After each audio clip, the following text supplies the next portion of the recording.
সুযোগ হতো না। ফলে আমরা বলতে পারি যে এই মাযহাবগুলো ইসলামকে চমৎকারভাবে গোটা বিশ্বে সংরক্ষণ করেছে। তাই মাযহাবের কোনো আমল নিয়ে একে অপরকে কিন্তু ঠাট্টা বিদ্রুপ করা উচিত না। কারণ রাসূল সাল্লাল্লাহু আলাইহি ওয়াসাল্লামের কোনো না কোনো পদ্ধতি বা বর্ণনা কোনো না কোনো মাযহাব গ্রহণ করেছে। ফলে আমি যদি কোনো মাযহাবকে নিয়ে ঠাট্টা করি, তাহলে এটা কেমন যেন রাসূল সাল্লাল্লাহু আলাইহি ওয়াসাল্লাম থেকে প্রমাণিত কোনো আমলকেই ঠাট্টা করলাম। আমরা বাংলাদেশে প্রায় দেখি যে আমরা নিচে হাত বাঁধি, তো যে উপরে হাত বাঁধে এটাকে বিভিন্ন মাহফিলে বা বিভিন্ন আলোচনায় ব্যঙ্গ করে দেখানো হয়।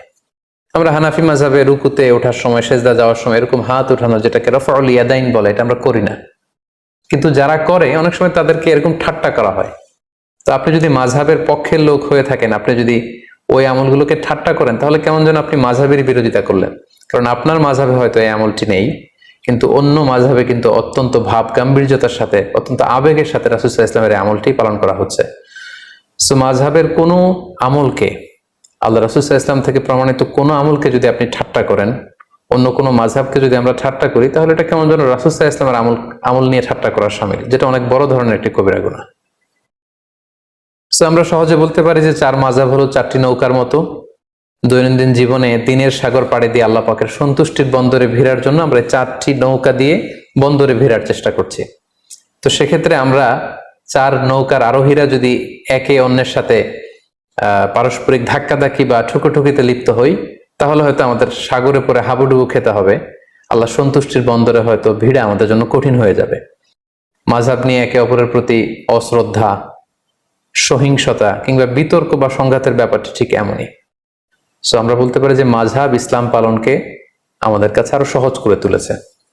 এরপর যে আমরা মাযহাবের উৎপত্তি বা ক্রম বিকাশ নিয়ে আলোচনা করবো ইনশাআল্লাহ। আমরা জানি যে প্রসিদ্ধ মাযহাব হচ্ছে চারটি: হানাফি, মালিকি, শাফিঈ এবং হাম্বলি। সর্বপ্রথম যে মাযহাবটি প্রতিষ্ঠা লাভ করেছে সেটি হচ্ছে হানাফি মাযহাব, এবং সেটি ইরাকে প্রতিষ্ঠা লাভ করেছে। আমরা জানি যে উমরে ফারুক রাদিয়াল্লাহু তাআলা আনহু যখন মুসলিম বিশ্বের খলিফা, তখন 16 হিজরিতে তিনি ইরাক জয় করেন। তখন ইরাকের কুফা নগরীকে তিনি মুসলিম উম্মার একটি প্রাদেশিক শহর, প্রশাসনিক শহর হিসেবে তিনি ঘোষণা দেন, এবং সেই কুফা নগরীতে যে মুসলিম উম্মা আছে তাদেরকে কোরআন সুন্নাহ শিক্ষা দেওয়ার জন্য আল্লাহ রাসূল সাল্লাল্লাহু আলাইহি ওয়াসাল্লামের একজন প্রিয় সাহাবী আব্দুল্লাহ ইবনে মাসউদ রাদিয়াল্লাহু তাআলা আনহুকে তিনি মদিনা থেকে অ্যাজ অ্যান অ্যাম্বাসেডর কুফাতে তিনি প্রেরণ করেন, এবং তিনি বলেন যে আপনি কুফায় যে দিন প্রচার করেন।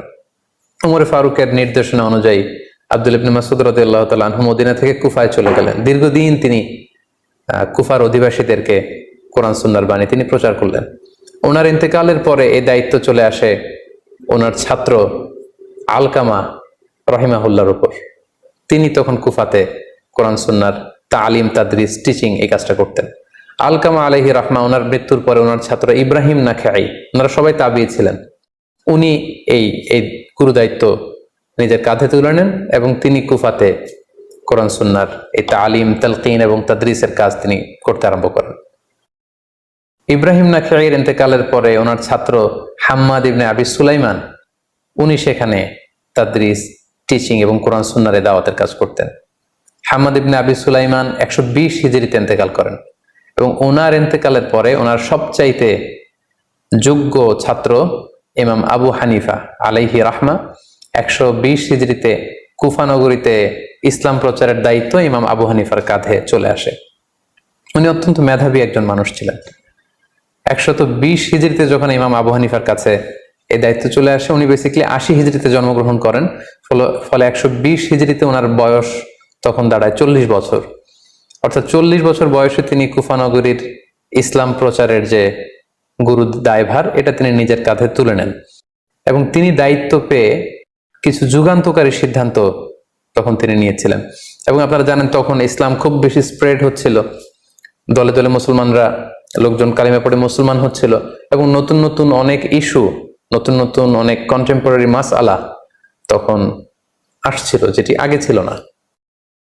তখন ইমাম আল আযম আবু হানিফা রাহিমাহুল্লাহ ওনার মেধাবী ছাত্রদেরকে নিয়ে 40 জনের একটা প্যানেল করেন, একটা ফিক একাডেমি করেন, এবং যত নতুন মাসালা আসতো উনি ছাত্রদের মাঝে মাসালাটাকে ছেড়ে দিতেন। ছাত্ররা অনেক ধরনের ডিসকাশন করে, আর্গুমেন্ট দিয়ে একটা পর্যায়ে যখন এটার উত্তরে পৌঁছতেন তখন এই উত্তরটা ইমামে আজম আবু হানিফার কাছে দেয়া হতো। পরে ফাইনালি সবার কথা শুনে উনি ওইটার উপর জাজমেন্ট দিতেন, লিগ্যাল অপিনিয়ন দিতেন, সলিউশন দিতেন। এবং উনি কিভাবে সলিউশন দিচ্ছেন, কিভাবে কোরআন সুন্নাহ থেকে মাসআলাগুলো ইস্তেমবাদ করছেন, এগুলো ওনার ছাত্র মোহাম্মদ ইবনুল হাসান আশ-শাইবানী, আবু ইউসুফ রাহিমাহুল্লাহ, ইমাম জুফার, ওনারা এগুলো লিপিবদ্ধ করতে আরম্ভ করলেন।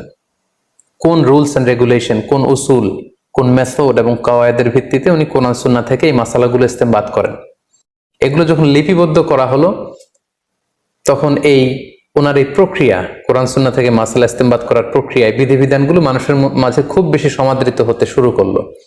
এবং এই কর্মযজ্ঞের মধ্য দিয়ে বেসিকলি উনি হানাফি মাযহাবের প্রতিষ্ঠা করেন।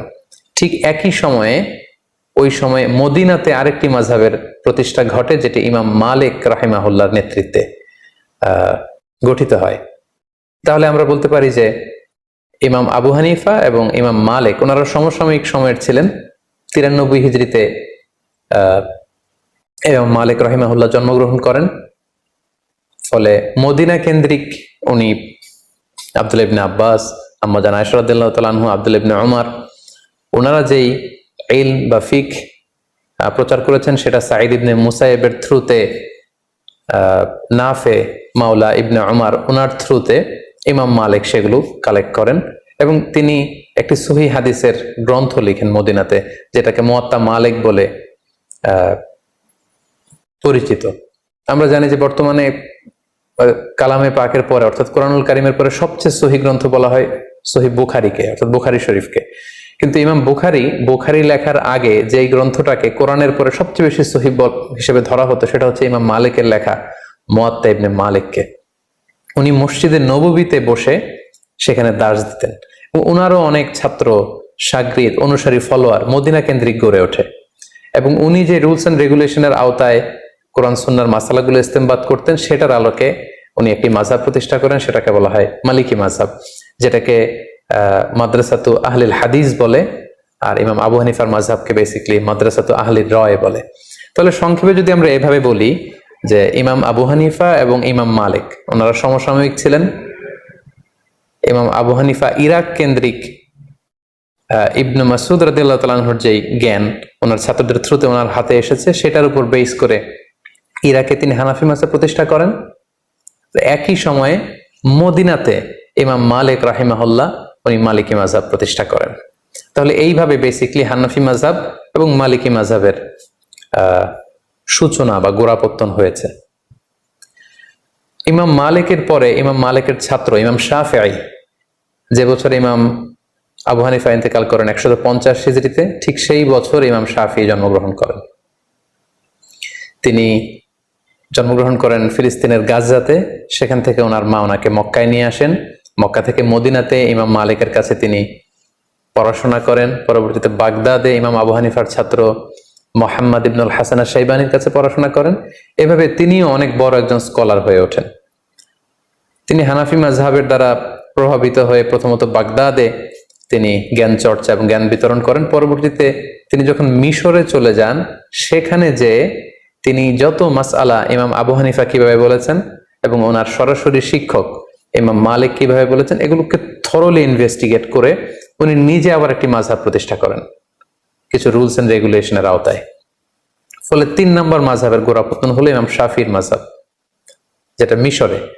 ওনার কবরও মিশরে অবস্থিত। আমি নিজেও ইমাম শাফির কবর জিয়ারত করেছি মিশরে। আর ইমাম আবু হানিফার কবর হচ্ছে কুফাতে, আর ইমাম মালিক রাহিমাহুল্লাহর কবর হচ্ছে মাকবারাতুল বাকিয়া, অর্থাৎ মসজিদে নববীর পাশে যে কবরস্থান সেখানে ওনাকে দাফন করা হয়েছে। তাহলে আমরা পেলাম যে শুরুতে ইরাক কেন্দ্রিক হানাফি মাযহাবের গোড়াপত্তন হলো, মদিনা কেন্দ্রিক মালিকি মাযহাবের গোড়াপত্তন হলো এবং মিশর কেন্দ্রিক ইমাম শাফি মাযহাবের গোড়াপত্তন হলো। সর্বশেষে যে 4 নম্বর মাযহাবটি আছে সেটি হচ্ছে ইমাম আহমদ ইবনে হাম্বলের মাযহাব। উনি অনেক বড় একজন ইমাম ছিলেন। উনি ইমাম শাফির সরাসরি ছাত্র ছিলেন এবং তিনি মুসনাদে আহমদ ইবনে হাম্বল নামে একটি হাদিসের গ্রন্থ রচনা করেছেন, যেটি হাদিসের একক গ্রন্থ হিসেবে সবচাইতে বড় হাদিসের কালেকশন। উনি বাগদাদে জন্মগ্রহণ করেছিলেন, ইমাম শাফিঈর সরাসরি ছাত্র। সর্বশেষে উনি আগের তিনটি মাযহাবকে গবেষণা করে এবং নতুনভাবে ওনার গবেষণার যে রুলস এন্ড রেগুলেশন সেগুলোর আলোকে উনি সর্বশেষ লেটেস্ট মাযহাবকে প্রতিষ্ঠা করলেন, সেটাকে হাম্বলি মাযহাব বলা হয়। এইভাবেই বেসিকলি মাযহাবের গোড়াপত্তন হয়। প্রথমে ইমাম আবু হানিফা হচ্ছেন এটার পায়োনিয়ার, তারপর ইমাম মালিকের নেতৃত্বে মালিকি মাযহাব, ইমাম শাফিঈর নেতৃত্বে শাফিঈ মাযহাব এবং সর্বশেষে ইমাম আহমদ ইবনে হাম্বলের নেতৃত্বে হাম্বলি মাযহাবের গোড়াপত্তন হয়। এভাবেই চারটি মাযহাব গোটা বিশ্বে প্রসিদ্ধি লাভ করে এবং তালাক্কাতিল উম্মাহ হাযিহিল মাযাহিব আল আরবাআতা বিল কবুল ফি মাশারিকিল আরদি ওয়া মাগারিবিহা। গোটা বিশ্বের মুসলমানরা এই চারটি মাযহাবকে অত্যন্ত আন্তরিকতার সাথে গ্রহণ করে, কারণ গোটা বিশ্বের স্কলাররা ওনারা দেখেছেন যে এই চার মাযহাবের চারজন যে ইমাম ওনারা ছিলেন অত্যন্ত মুখলিস লোক, ইখলাসের মানদণ্ডে ওনারা উত্তীর্ণ ছিলেন, ইলমি যোগ্যতা ছিল অনেক বেশি পরিশ্রম করে ওনারা এমন ভাবে কোরআন সুন্নাহ থেকে এই মাসআলাগুলো, লিগ্যাল অপিনিয়ন গুলো বের করেছে যেটা আমাদের জন্য অনেক বড় একটা নেয়ামত। এবং ওনাদের এই কাজের মধ্য দিয়ে গোটা বিশ্বের মুসলিম উম্মার হৃদয়ে মণিকোঠায় ওনারা স্থান করে নিয়েছে। ফলে গোটা বিশ্বের আপনি মুসলিম রাষ্ট্রগুলোর দিকে যদি খেয়াল করেন তাহলে দেখবেন যে সবাই এই চারটি মাযহাবের কোনো না কোনো একটি মাযহাবকে ওনারা গ্রহণ করেছেন। আমাদের বাংলাদেশে হানাফি মাযহাবের প্রচলন, বাংলাদেশ, ভারত, পাকিস্তান, আফগানিস্তান, তুরস্ক, তারপর চীনের যে অংশে মুসলমানরা থাকে এবং রাশিয়ার যে অংশগুলো ভাগ হয়ে আলাদা আলাদা দেশ হয়েছে, যেমন তুর্কমেনিস্তান, তাজিকিস্তান, কিরগিজস্তান, এই সবগুলো দেশ এবং ইউরোপের কিছু দেশে হানাফি মাযহাব প্রসিদ্ধি লাভ করেছে। গোটা বিশ্বে যত মুসলমান আছে তাদের 1/3 হচ্ছে হানাফি মাযহাবের ফলোয়ার। এর অন্যতম কারণ হচ্ছে সর্বশেষ যে আমাদের আল খিলাফা আল ইসলামিয়া বা ইসলামী খেলাফত সেটা ছিল উসমানী খেলাফত, এবং ওনারা ওনাদের উসমানী খেলাফত প্রায় 600 বছর ব্যাপী শাসন করেছেন এবং ওনারা হানাফি মাযহাবের উপর প্রতিষ্ঠা ছিলেন। ফলে ওনাদের প্যাট্রনে